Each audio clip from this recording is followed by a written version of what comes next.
He has played cowboys, outlaws, and rugged heroes for over 5 decades. His voice alone can stop you in your tracks. But when the cameras stop rolling, Sam Elliott disappears into the hills of Malibu, where he shovels horse manure, walks barefoot on the beach with his daughter, and has loved the same woman for nearly 50 years. Let's step inside his hidden sanctuary to uncover the truth about a man who turned a snowball's chance in hell into a 50-year legacy. If you drive along Pacific Coast Highway through the wealthiest neighborhoods of Malibu, you will pass mansions that cost $50 million or more. You will see glass walls that stretch from floor to ceiling and infinity pools that seem to pour directly into the Pacific Ocean. The celebrities who build these palaces want the entire world to know exactly how successful they have become. And then there is the place where Sam Elliott lives. His property is located on 3 acres of land in the Santa Monica Mountains, and it looks absolutely nothing like what you would expect from a man who has earned millions throughout his legendary career. There are no imposing iron gates with security cameras tracking every visitor. What you will find instead is a wooden cabin with a wraparound porch where rocking chairs have witnessed decades worth of spectacular California sunsets. The home itself is around 3,000 to 3,800 square feet of rustic wooden construction. It features a large stone fireplace, vaulted wooden beams, and 2 massive stone pillars at the entrance. Current estimates value the property between $6 and $10 million. The main residence has 3 bedrooms and 3 bathrooms. Leather sofas rest upon hand-woven rugs that add warmth to every room. The shelves hold books that have actually been read, and memories from a career spanning more than half a century. Sam and his wife, Catherine Ross, first acquired this land back in the 1970s, when Malibu was still a place where artists and dreamers could actually afford to put down roots. The structure standing today was built in 1983, the year before they exchanged wedding vows and the year before their daughter entered the world.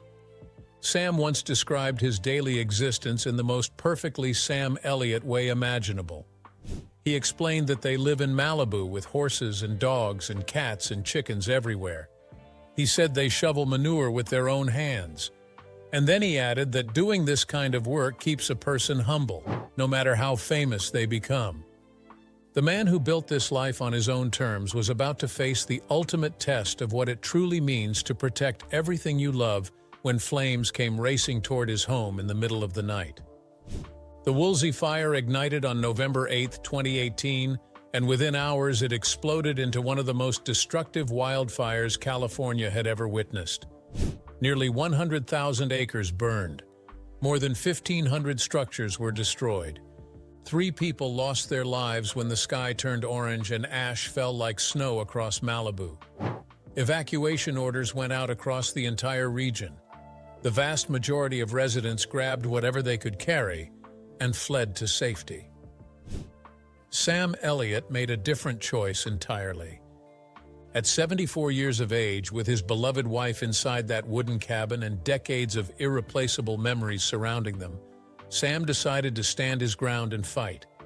He grabbed a garden hose that suddenly seemed pathetically inadequate against flames stretching across the horizon. He climbed onto surfaces no man his age should be climbing, and he poured water on every inch of his property while watching in horror as the house directly behind his land burned completely to the ground. The fire came right over the top of them that night. Those were his exact words when he described the experience to CBS Sunday Morning. He told them they made the decision to stay and pour water on everything, and they watched their neighbor's home turn to ashes. Somehow, against every odd, they made it through. What makes this story even more extraordinary is what was happening in Sam's professional life during those exact same days. He had just completed filming A Star is Born alongside Bradley Cooper and Lady Gaga.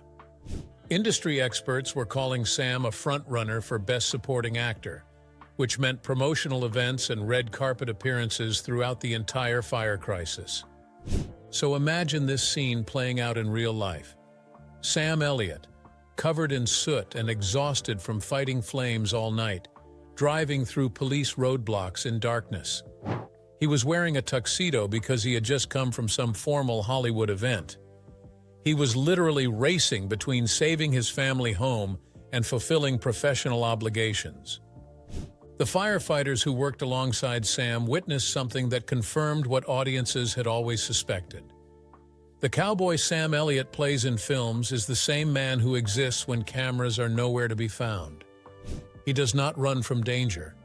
He faces it directly and protects what matters most. But this was not the first time Sam had to prove that real love requires showing up when everything seems to be falling apart. His marriage to Catherine Ross had already taught him that lesson many years before. The very first time Sam Elliott laid eyes on Catherine Ross, he completely forgot how to breathe normally. The year was 1969 on the set of Butch Cassidy and the Sundance Kid. Catherine was the leading lady, fresh off her Oscar-nominated performance in The Graduate. Sam was nobody. He played card player number 2, a glorified extra who sat in a bar scene and never spoke a single line. He watched her arrive and leave from set every single day. He memorized every detail of how she moved, but he never dared approach because the gulf between them seemed impossibly vast. She was one of the biggest stars in entertainment. He was nothing more than a shadow on the wall. 9 entire years passed before fate gave him another opportunity. During those years, Sam kept working at his craft. Small roles gradually became larger roles. He grew the distinctive mustache. He developed the voice that would make him famous.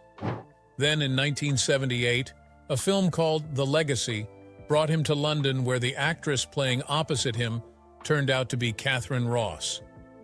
This time, Sam was not a nameless background extra.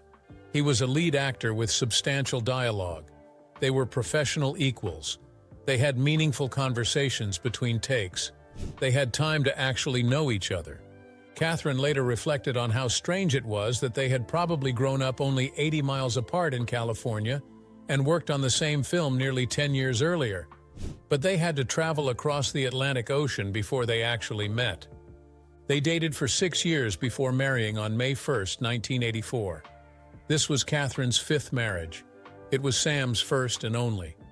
Some people raised eyebrows about her history. Sam did not care. He had waited his entire adult life to find the right person. During their Hawaii honeymoon, Sam's agent called about an audition for Mask. Sam refused to cut short this special time, but Catherine secretly contacted his agent and arranged everything. She understood that supporting each other sometimes means pushing toward opportunities they might otherwise let pass. Sam got the role. Mask became his breakthrough performance. Catherine never let him forget who made that happen. They have now been married for over 40 years. They still sing together while Catherine plays guitar. They still ride horses on their property. Sam has explained that you work through difficult moments together rather than walking away. That commitment to facing challenges together is how marriages endure. 4 months after their wedding, the next chapter arrived in the form of a baby girl who would grow up to test that philosophy in ways nobody could have predicted. Cleo Rose Elliott entered the world on September 17, 1984, in Malibu. She was born into Hollywood royalty but raised on a working ranch where horses needed feeding and chickens needed tending, and nobody cared who your parents were when there were chores waiting.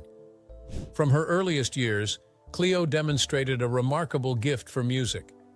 Her grandmother recognized this talent and nurtured it carefully. By her teenage years, she was studying classical opera and trained for 4 years at the Joanne Baron and D.W. Brown acting studio. Then she discovered rock and roll and everything changed. Cleo fell passionately in love with Guns N' Roses and Led Zeppelin and Pink Floyd. She realized all her classical training was actually the perfect foundation for rock vocals. Opera had taught her proper technique. Now she could let her voice scream and express emotions too big for classical performance. She released her debut album, No More Lies, in 2008. She told the Malibu Times she did not know any other way to write songs. Everything had to be authentic and emotionally true. Sam watched his daughter discover her own artistic path with enormous pride.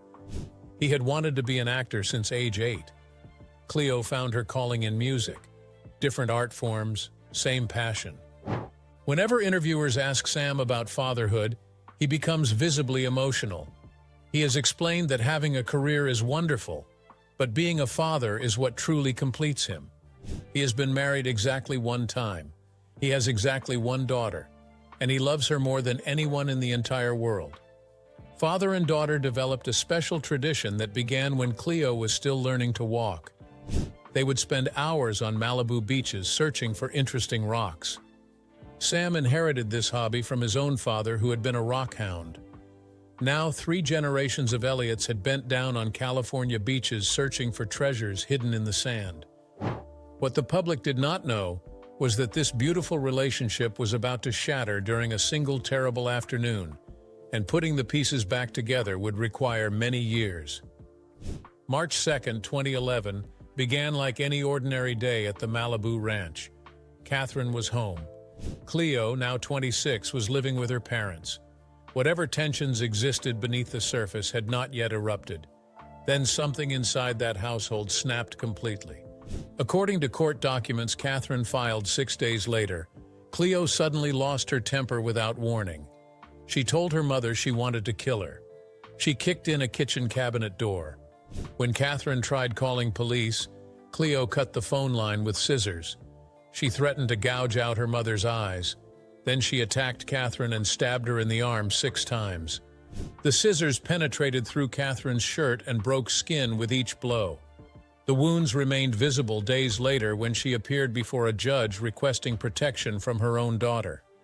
The court granted a temporary restraining order. Cleo was required to stay 100 yards from her mother and move out of the family home. A formal hearing was scheduled for March 30th, 2011. But when that day arrived, neither Catherine nor Cleo appeared. The restraining order was dismissed. No criminal charges were ever filed. What happened behind closed doors during those weeks has never been revealed publicly. Catherine later stated she and Cleo were working on their relationship. Whatever caused the explosion, this family chose therapy over punishment and healing over headlines. Sam has never spoken publicly about that day. He has never addressed what it felt like watching his wife and daughter tear each other apart. His complete silence speaks volumes. Some wounds are too personal for public discussion. The question hanging over the family for years was whether damage this severe could ever truly be repaired. The first indication of reconciliation appeared publicly in 2013 when Cleo showed up alongside Sam at the Creative Arts Emmy Awards. She smiled for photographers and stood proudly next to her father. In 2017, the entire family attended the Hero premiere together. Cleo told reporters both her parents were incredibly talented, and watching them made her genuinely proud. When A Star Is Born generated Oscar buzz for Sam in 2018 and 2019, both Cleo and Catherine stood beside him at every important event. They walked red carpets as a family. They celebrated his success completely united. Then social media posts revealed the true depth of healing within this family. Christmas 2022, Cleo shared photographs showing herself and Catherine building puzzles together. The images captured 2 women completely at ease in each other's presence. On Mother's Day, Cleo posted a tribute calling Catherine her mommy and best friend in the entire world. She thanked her for being the best mom anyone could ask for. Then she added something making clear she was aware of public speculation. She wrote that no amount of gossip would ever erode their special bond. The violence of 2011 had been processed and forgiven and transformed into something stronger. The complete breaking apart somehow led to deeper connection. As of late 2025, Cleo still lives with both parents in Malibu. She attended the Landman screening with Sam and Catherine. They posed for photographs like any normal family celebrating a loved one's accomplishment. The ranch that witnessed the worst day in their family history became the place where that family healed. Sam Elliott has spent a lifetime playing men who seem carved out of the land itself. But the truth of his story is quieter, deeper, and far more deliberate. At 81 in 2025, with acclaimed work in Landman and 1883 introducing him to new generations, something subtle has shifted in how he speaks about the future. The Malibu ranch that has anchored his life for nearly 5 decades no longer feels like the final destination. 200 acres of grassland and oak savanna in Harrisburg, Oregon wait patiently, rich with wildlife, water, and meaning, representing not escape but completion. Long before the slow drawl became legendary or the mustache became iconic, Sam Elliott was a restless teenager searching for his place. Born on August 9, 1944 in Sacramento, California, he grew up under the influence of 2 parents who respected discipline, physical work, and the natural world. His father, Henry Nelson Elliott, worked as a predator control specialist for the federal government, tracking coyotes and mountain lions across the wilderness, while his mother, Glynn Mamie Elliott, a former Texas state diving champion, became a physical education teacher. From them, Sam inherited toughness, restraint, and an unshakable respect for land. His childhood was filled with trips into the Sierras and long days outdoors, experiences that quietly shaped the man he would become. At 13, his family moved to Portland, Oregon, a relocation that left Sam feeling unmoored and out of place.